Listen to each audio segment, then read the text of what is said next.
Hello friends, আসসালামু আলাইকুম। কেমন আছেন সবাই? আশা করি সবাই অনেক ভালো আছেন। বন্ধুরা, আমরা যারা ডেস্কটপ অথবা ল্যাপটপ ইউজ করি, কাজ করার সময় অনেক সময় ভুল কি প্রেস করার কারণে আমাদের ডেস্কটপ রোটেশন হয়ে যায়। সেটা 90 ডিগ্রি হতে পারে, 180 ডিগ্রি হতে পারে।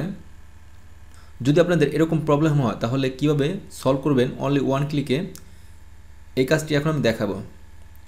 সিম্পল একটা ট্রিক্স, যারা জানেন তারা তো জানেনই, আর যারা জানেন না তাদেরকে আমি এখন দেখাবো কিভাবে স্ক্রিন রোটেশন ঠিক করবেন।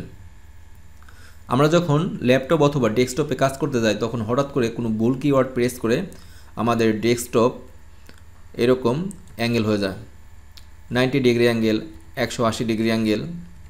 আপনাদের কম্পিউটার স্ক্রিন যদি এরকম কোনো প্রবলেম হয় তাহলে আপনারা অনলি ওয়ান ক্লিকে কন্ট্রোল অল্টার চেপে আপ অ্যারো প্রেস করবেন, সাথে সাথে আপনাদের রোটেশন ঠিক হয়ে যাবে।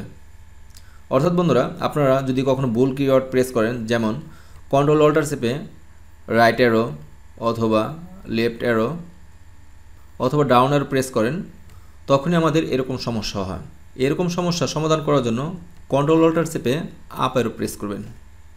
অনলি ওয়ান ক্লিকে আপনার ডেস্কটপের রোটেশন ঠিক হয়ে যাবে। বন্ধুরা, আমার এই টেকনিকটা অ্যাপ্লাই করে আপনারা আপনাদের স্ক্রিন রোটেশন ঠিক করতে পারেন। আমার এই ভিডিওটি ভালো লাগলে ভিডিওতে একটি লাইক দিবেন, আর আপনি যদি আমার চ্যানেলে নতুন দর্শক হয়ে থাকেন প্লিজ আমার চ্যানেলটি সাবস্ক্রাইব করে পাশে থাকবেন। কথা হবে নেক্সট টিউটোরিয়ালে। আল্লাহ হাফেজ।